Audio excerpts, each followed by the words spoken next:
In the final days of World War II, a compassionate U.S. Army cook discovers a shipment of fresh bread meant for his troops.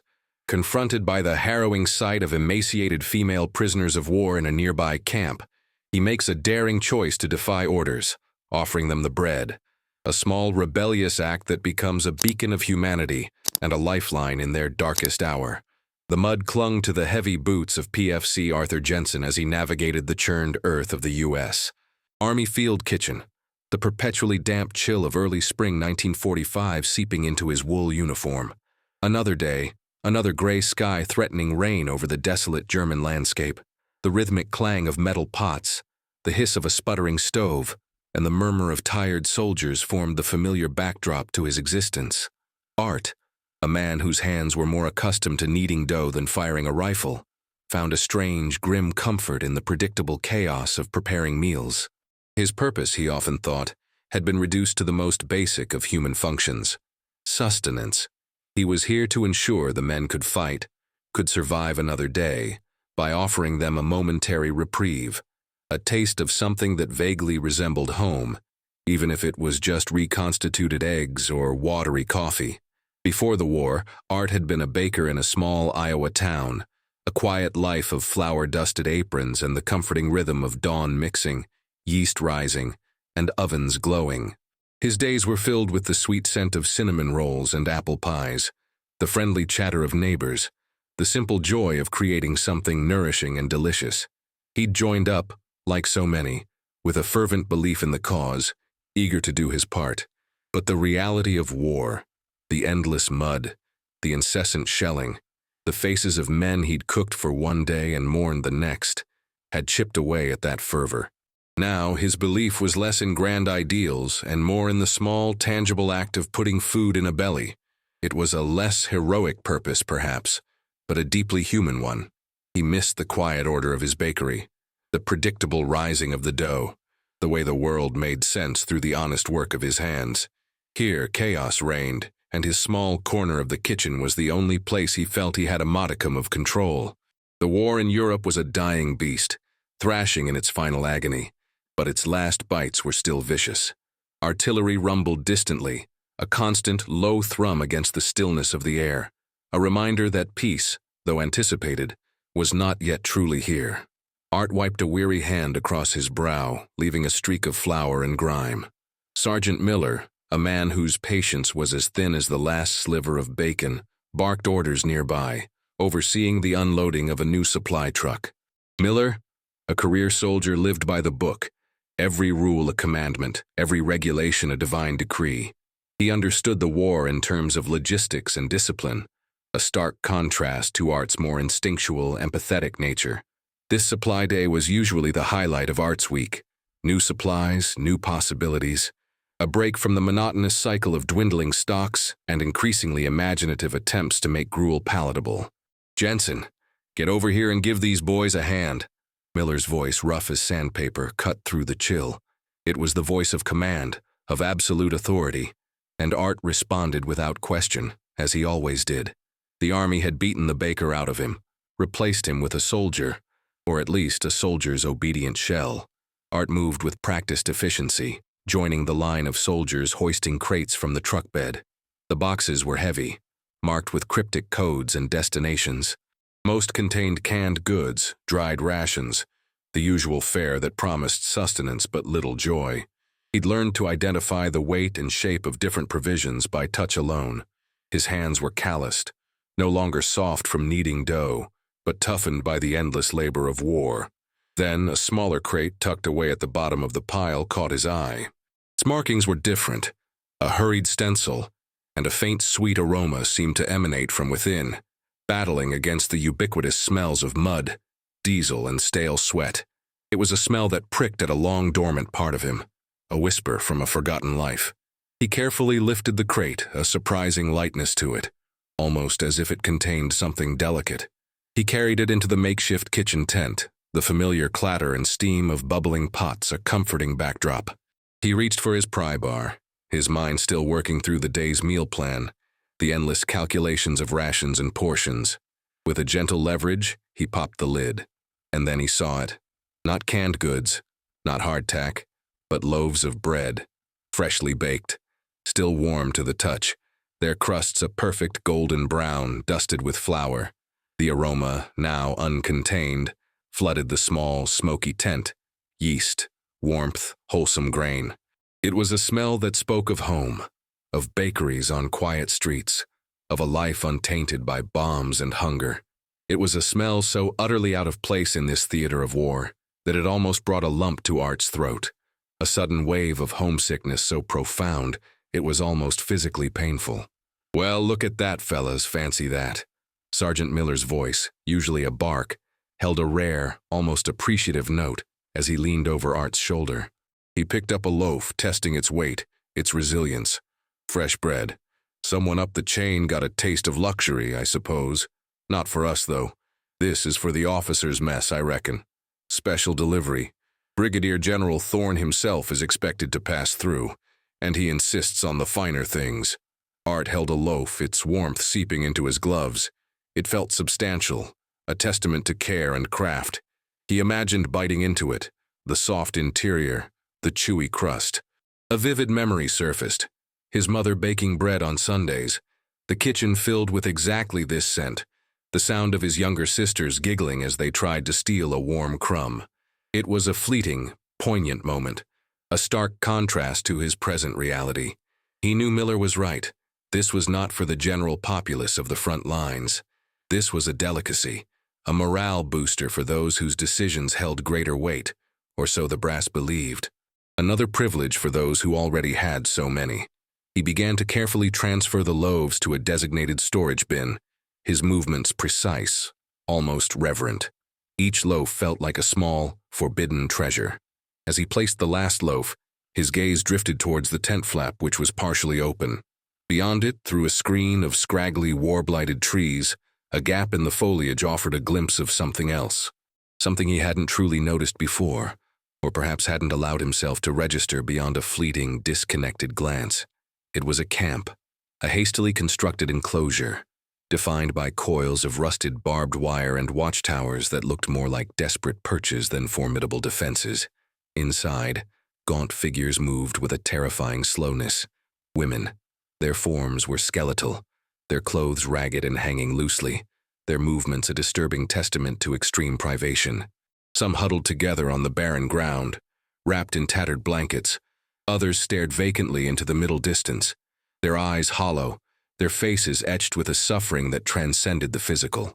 The faint sounds carried on the wind, a dry cough, a low moan, the whisper of wind through the wire, were more chilling than any artillery blast.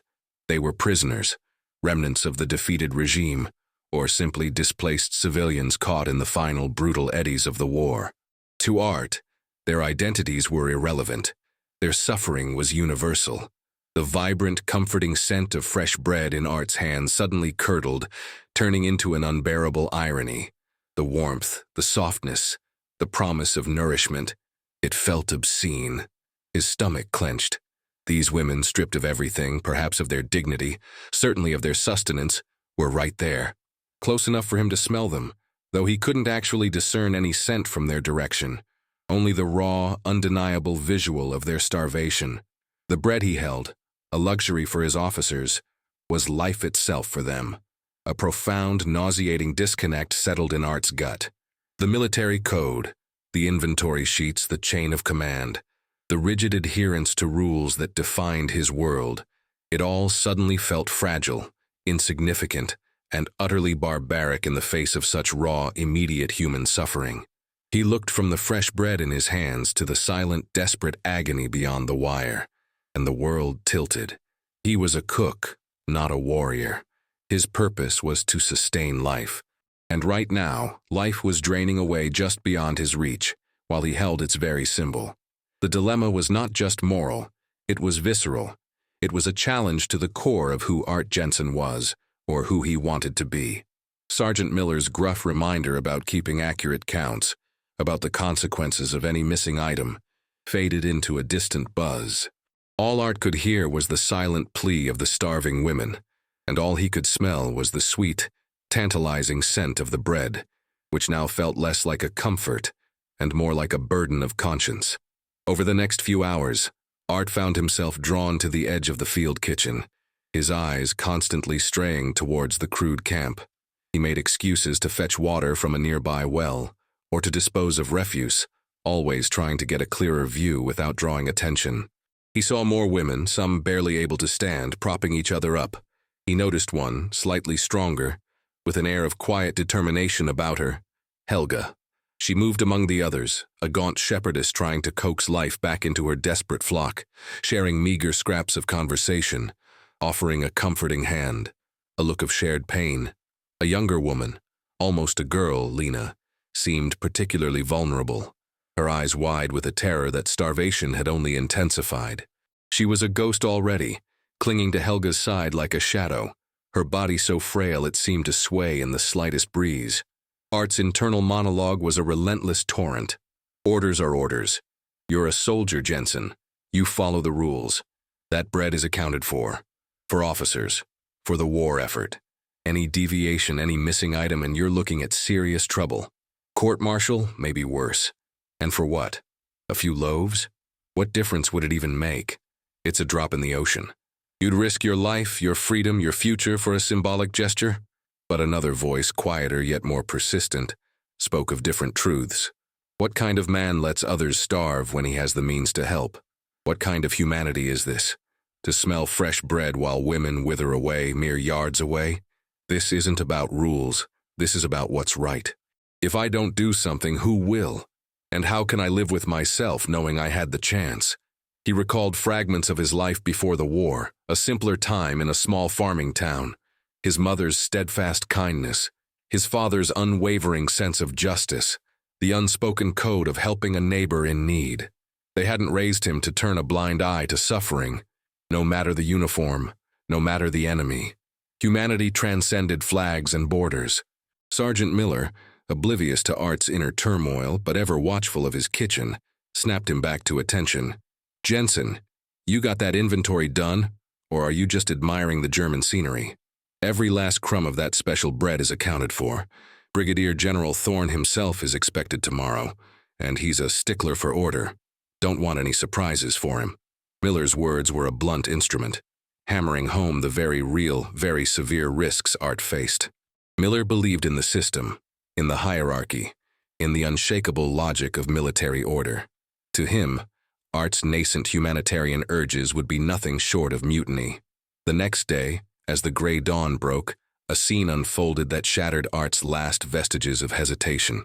From his vantage point, Art saw Lena, the young, fragile POW, stumble and collapse near the barbed wire fence, her frail body dissolving into the mud. Helga, despite her own weakness, rushed to her side, trying to lift her, her voice a desperate, guttural whisper Art couldn't make out, but whose agony was unmistakable. She cradled Lena's head, stroking her hair, a motherly gesture in a world stripped of all such tenderness. It was a raw, unfiltered display of human suffering and desperate connection. The image seared itself into Art's mind. Lena, a child, fading away. Helga, trying to hold on to a life that was slipping through her fingers. This is it, Art thought. A cold, hard resolve settling in his heart. The rules of war, the threats of court-martial, the potential consequences, they all dissolved into insignificance. He couldn't stand by. He wouldn't. He would help. Later, as he cleaned the large stew pots, his movements now fueled by a quiet, determined anger at the injustice he witnessed, Art caught the eye of Private Davies, a lanky, cynical cook who shared his shift. Davies was a survivor, his moral compass blunted by years of conflict. "Rough sight, ain't it, Art?" Davies mumbled, nodding vaguely towards the camp. "Those poor souls. Glad we ain't them. But that's their war, not ours, not really. We're just here to finish it." Art swallowed hard. "Yeah, rough." He hesitated, then pushed, testing the waters. "You ever think, what if we could, do something? Just a little something?" Davies scoffed, scraping burnt residue from a pot with a practiced, weary motion. "Do something? Jensen, we're cooks.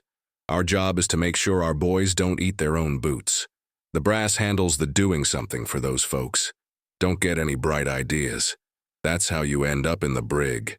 He gave Art a pointed look, his eyes narrowing slightly, as if sensing the dangerous thoughts brewing in Art's mind. "General Thorne's coming. He doesn't tolerate any irregularities.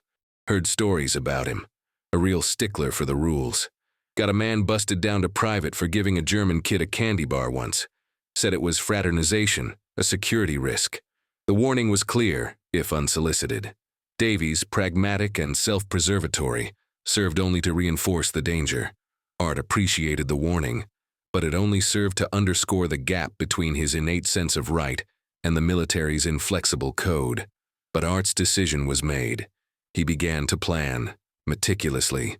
During his shifts, he subtly observed the patrol routes of his own unit's guards. He noted the irregular intervals, the areas where the visibility was poor due to overgrown bushes or a dip in the terrain. He also tried to discern any pattern in the camp's internal activity, looking for a moment when the women might be less observed, when Helga might be in a position to receive something without immediate discovery. The perimeter fence of the camp was old, some sections rusted through, others clearly damaged from shelling or neglect. He identified a particular spot where a portion of the barbed wire had been trampled down, almost hidden by thorny brambles. It wasn't an easy path, but it was a path. The amount of bread was a critical consideration. Too much, and its absence would be immediately noticed from the officers' rations. Too little, and what impact would it truly have? He decided on 3 loaves. Enough to make a difference, enough to be significant, but not so much as to be an undeniable, egregious theft. He practiced moving quietly in the evenings, slipping through the shadows, testing the creak of the earth under his weight. His mind was a whirlwind of calculations, timing, concealment, escape routes. Every detail had to be perfect. The fear was a constant companion, a cold knot in his stomach, but it was overshadowed by the searing image of Lena's collapse. The very next day, as if on cue, the field kitchen buzzed with an unusual tension. Brigadier General Wallace Thorne arrived, his uniform immaculate, his bearing rigid, a sharp contrast to the grimy, weary soldiers around him. He moved with an air of absolute authority, his eyes missing nothing, scanning every corner, every face. Art felt a prickle of unease as the general's gaze swept over the cooking area, landing briefly on the bread storage. Thorne was a legend in his own right, a man of unbending will, whose reputation for adherence to regulations was almost mythical. Thorne addressed Sergeant Miller, his voice precise and devoid of warmth, cutting through the general chatter like a razor. "Sergeant, I expect absolute order in my command, especially concerning supplies. We cannot afford any inefficiencies or unauthorized distributions. The war may be drawing to a close, but discipline remains paramount. That includes avoiding any fraternization with unverified elements. Security is still a concern, even with these civilian camps nearby." His eyes flicked pointedly towards the direction of the POW camp, then back to Miller, though his words were clearly meant for anyone within earshot. A subtle yet unmistakable warning. Loose lips sink ships, Miller, and loose hands lose rations. This particular shipment is important. Any discrepancies will be dealt with severely. Miller snapped a stiff salute. "Understood, General. Everything is by the book, sir." His eyes darted to Art for a fraction of a second. A silent warning. Thorne's words were a direct, chilling echo of Art's own fears, delivered with an almost prophetic timing. It was a clear, unambiguous warning. The consequences of his plan, previously theoretical, now felt terrifyingly real. A cold knot formed in Art's stomach, but the image of Lena's collapse, of Helga's desperate face, burned brighter than any threat from a general. That evening, driven by a gnawing urgency, Art decided to make a preliminary run, not with bread yet, but to test the route, to gauge the darkness, the patrol movements. He slipped out after his shift, pretending to take a solitary walk, a common enough practice for weary soldiers needing a moment of solitude.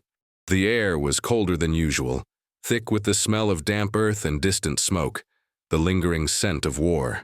He moved through the scraggly trees, his heart thumping an erratic rhythm against his ribs. He found the trampled section of fence he'd identified earlier. He knelt, peering through the gap. The camp was a silhouette of suffering under the pale crescent moon. The wind carried a faint, mournful hum from within the camp, a sound that was both human and animalistic, a collective sigh of despair. Suddenly, a sharp metallic clang echoed from somewhere to his left, followed by a low, guttural growl. A A German shepherd, probably part of a local farmer's guard or perhaps a straggler from a former German patrol, left behind in the chaotic retreat. The growl intensified, closer now.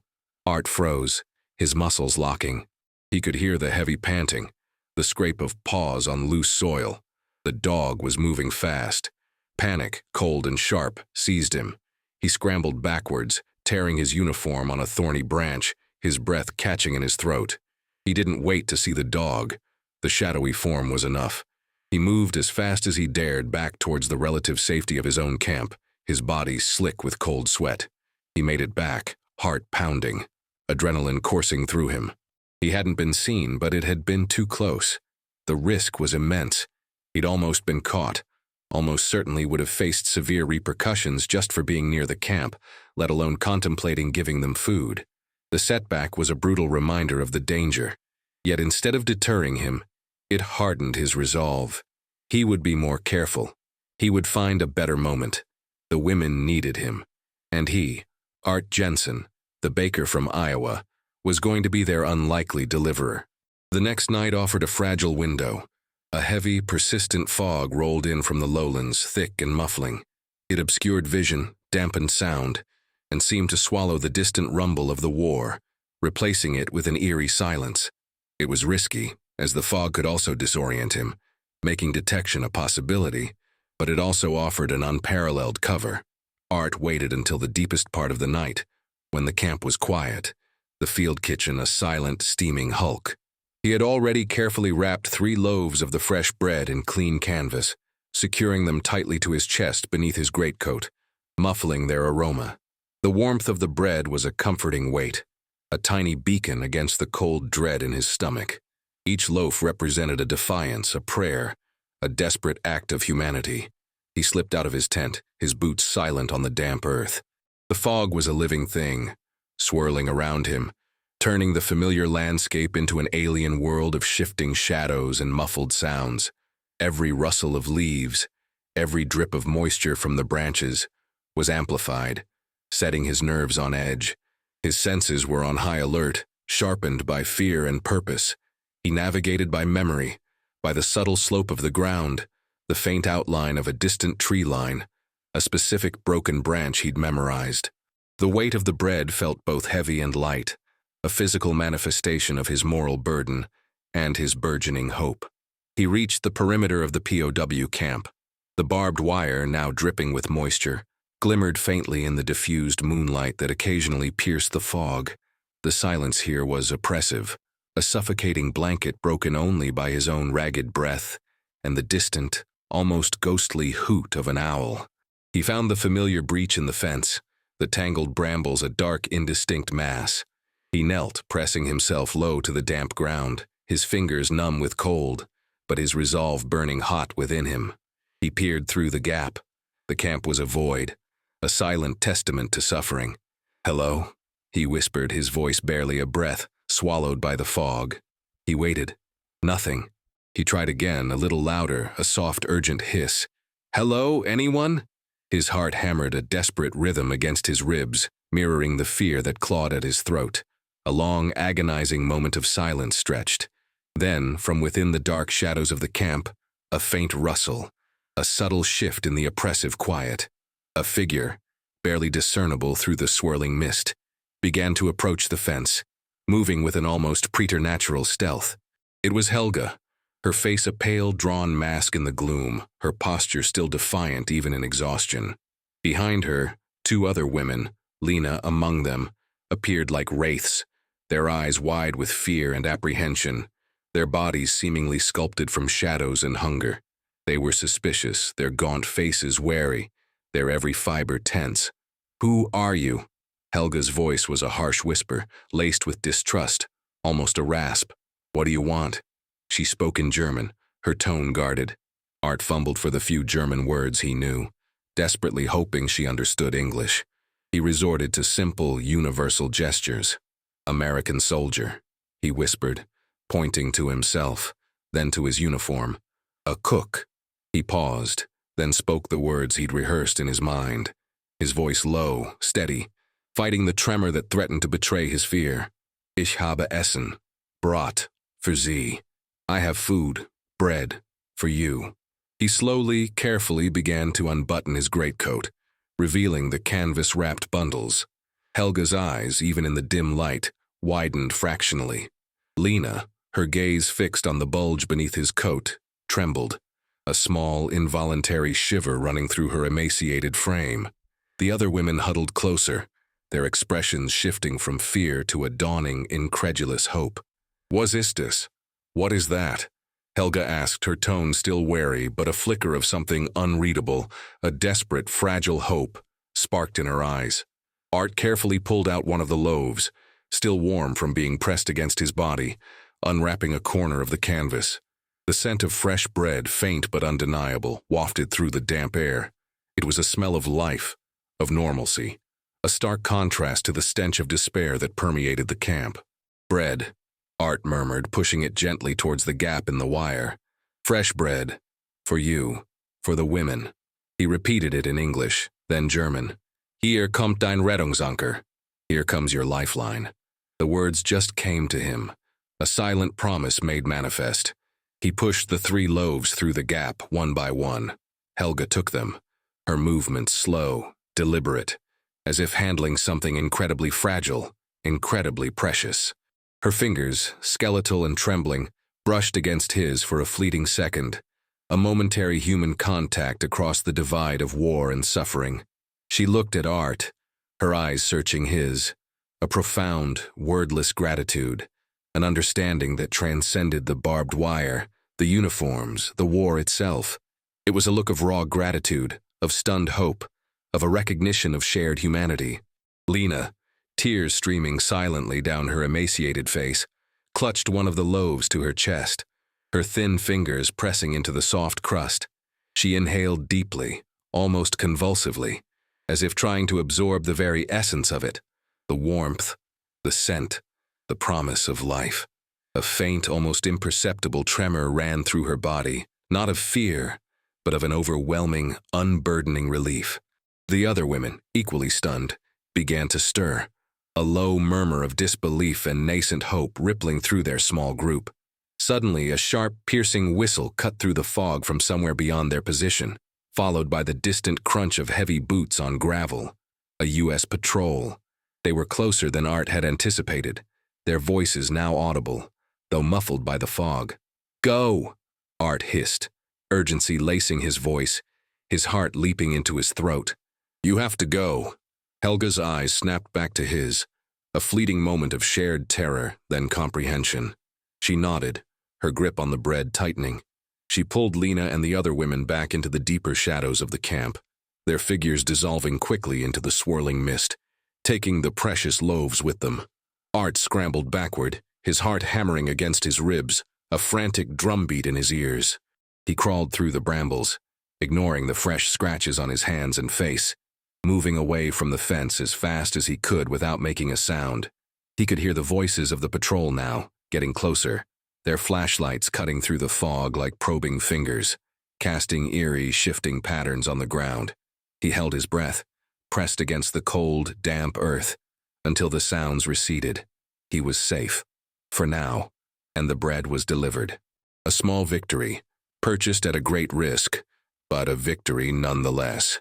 He allowed himself one fleeting, ragged breath of relief before resuming his silent, stealthy retreat back to the relative safety of his tent. Inside the POW camp, the 3 loaves of bread were nothing short of a miracle. Helga, her eyes still wide with disbelief and gratitude, led the women to a secluded corner of their makeshift shelter. The flickering flame of a stolen match, cupped carefully, illuminated their faces, a mixture of awe and desperate hunger. The bread was carefully, almost ritually, divided, not devoured ravenously, but eaten slowly, each bite savored, each crumb a treasure. Helga, with a newfound energy, ensured fair distribution, her voice low and steady, asserting a quiet authority born of her own struggle and now, of this unexpected gift. There was a brief moment of tension as one woman, driven by primal hunger, lunged slightly, but Helga's stern look, coupled with the shared understanding of their collective survival, quickly quelled it. The bread was not just food, it was tangible proof that they were not entirely forgotten. That human kindness still existed beyond their wretched confines.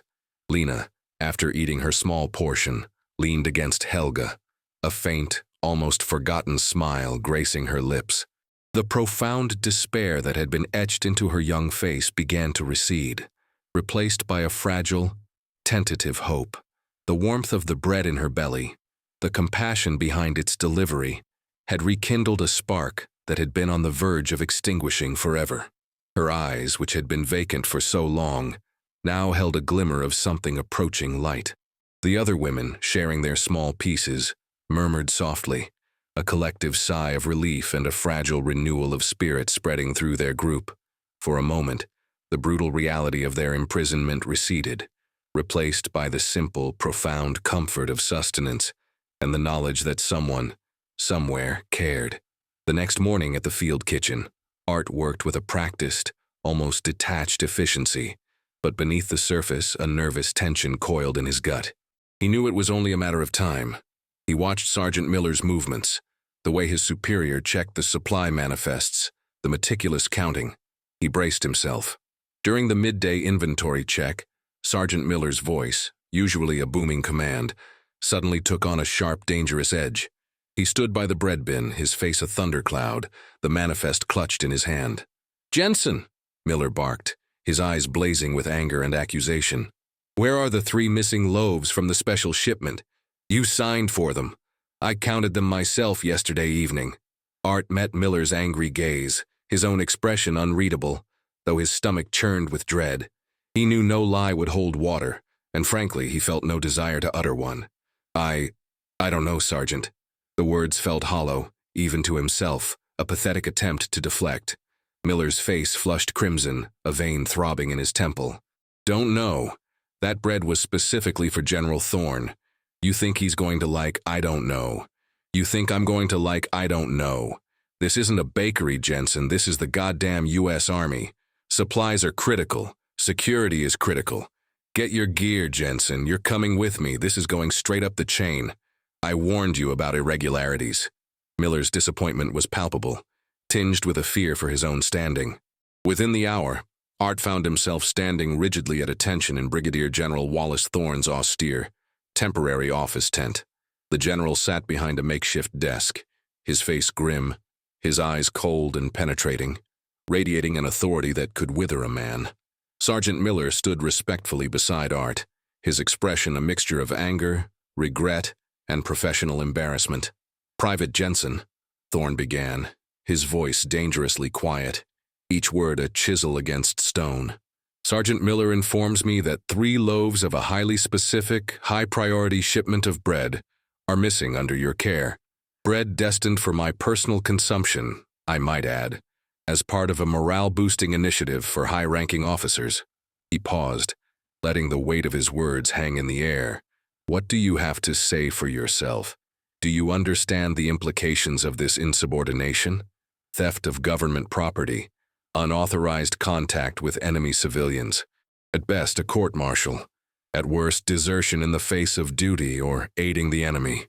He let the threat hang in the air, a chilling silence filling the tent, a palpable sense of his power.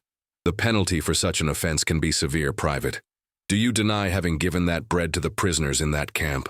Art swallowed, his mouth suddenly dry. He could lie, concoct a story, blame it on a rogue rodent or a miscount, but what was the point? The act was done. He had done what he believed was right, and a lie would only cheapen it. "Sir," he said, his voice surprisingly steady, despite the trembling in his knees, I distributed them." He took a deep, fortifying breath, meeting Thorne's unyielding gaze. "I saw them, sir, the women. They were starving. They needed it more than you did, sir. They were dying." Sergeant Miller flinched beside him, a low gasp escaping his lips, as if Art had just uttered a profanity in church.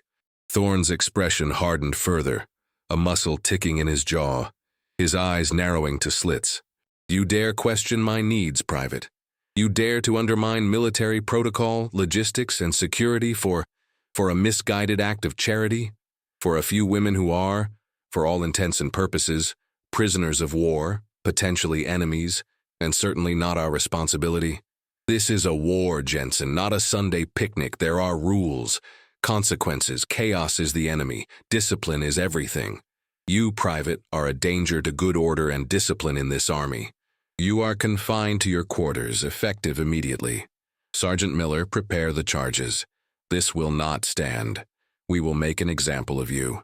Thorne's voice rose to a clipped, furious crescendo. Art was led away, his mind numb, but a strange sense of peace settled over him. He knew the potential cost, the loss of his future, perhaps his freedom, but he also knew with an absolute certainty that he had acted righteously.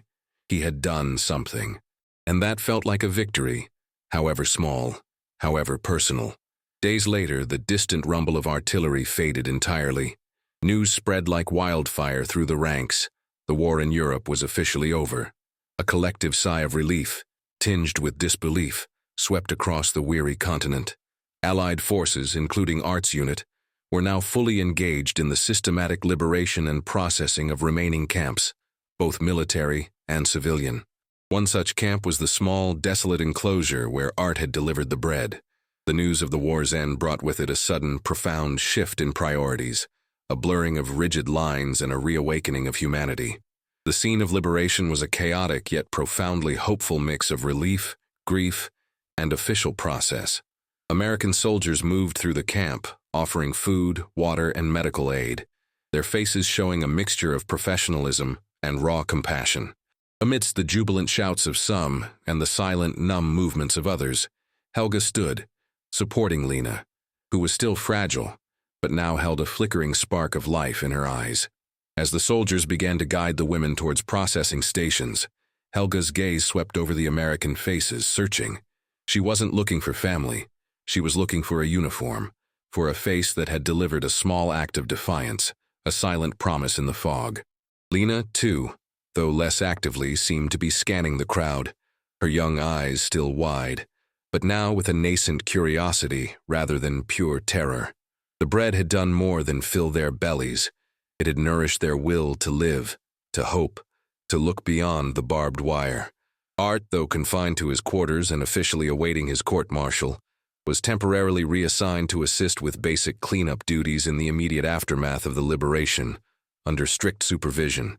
The military's rigid legal machinery, designed for wartime efficiency, was grinding slowly, uncertainly, in the new era of peace.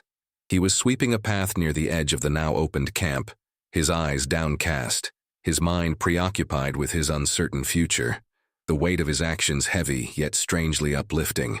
Suddenly a soft sound, a gentle rustle of fabric. He looked up. Helga stood there, Lena by her side. They were still gaunt, still dressed in rags, but something in their posture was different. A quiet dignity, a fragile resilience, like wildflowers pushing through cracked concrete. Their eyes met Art's across the short distance, a space now unburdened by barbed wire. No words were exchanged. There was no need for them. In Helga's gaze, Art saw a profound wordless gratitude, an understanding that transcended their brief, clandestine encounter. In Lena's eyes, a faint, shy smile bloomed, a recognition that brought a sudden warmth, almost tears, to Art's own eyes. It was a silent, powerful reunion, a moment suspended in time, where the immense weight of human suffering and the quiet courage of human compassion met in a shared space. It was the only acknowledgement he needed, the only reward that truly mattered. From a slight distance, Brigadier General Thorne watched the scene. He had come to oversee the processing of the camp, his usual stern demeanor softened perhaps by the gravity of the human suffering before him, but still resolute. His gaze, however, lingered on Art, then on the two women. He saw the silent exchange, the depth of emotion conveyed without a single spoken word. He saw the undeniable impact of Art's insubordination firsthand.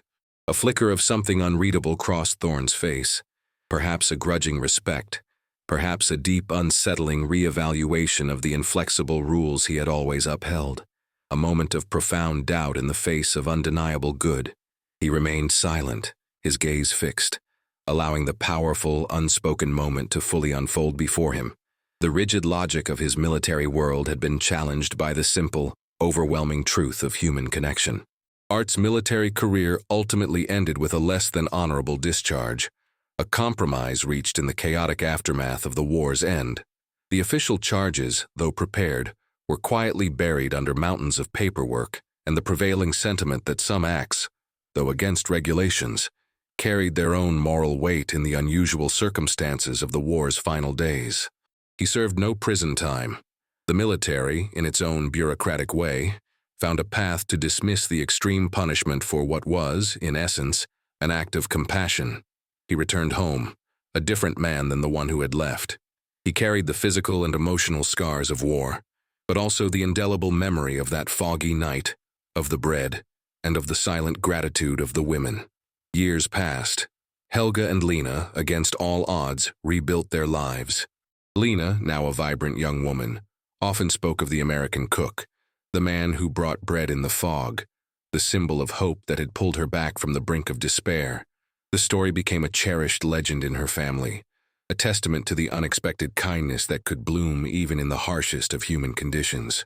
The bread wasn't merely food, it was a reaffirmation of their humanity, a lifeline not just of calories, but of the spirit, a powerful reminder that even in total war, good could persist. Art Jensen, now an older man, ran a quiet bakery in his hometown, the same bakery he'd left so many years ago.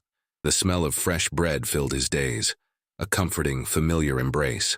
Sometimes as he pulled a warm loaf from the oven, its crust golden and perfect, he would pause, the aroma transporting him back to that cold, foggy night in Germany, to the desperate faces and the quiet exchange. He lived a modest life, but carried a quiet satisfaction, a profound peace that few could understand. He had defied orders, risked his future, and in doing so had offered a true lifeline. He had done what was right, not by the book, but by the dictates of his own conscience. And that, he knew, was a reward no medal could ever bestow. The war had taken much from him, but it had also shown him the deepest recesses of human suffering and, in a moment of rebellious compassion, the enduring power of a simple, shared act of kindness. His hands, still strong and capable, continued to bake, feeding people, a silent homage to the women he had saved, and to the unwavering belief that humanity, like the dough, could always rise again, no matter how dire the circumstances. If you enjoyed this story and want to hear more like it, make sure to subscribe to the channel. Don't forget to give this video a like, and let me know your thoughts in the comments below. Your support helps bring more compelling narratives to life.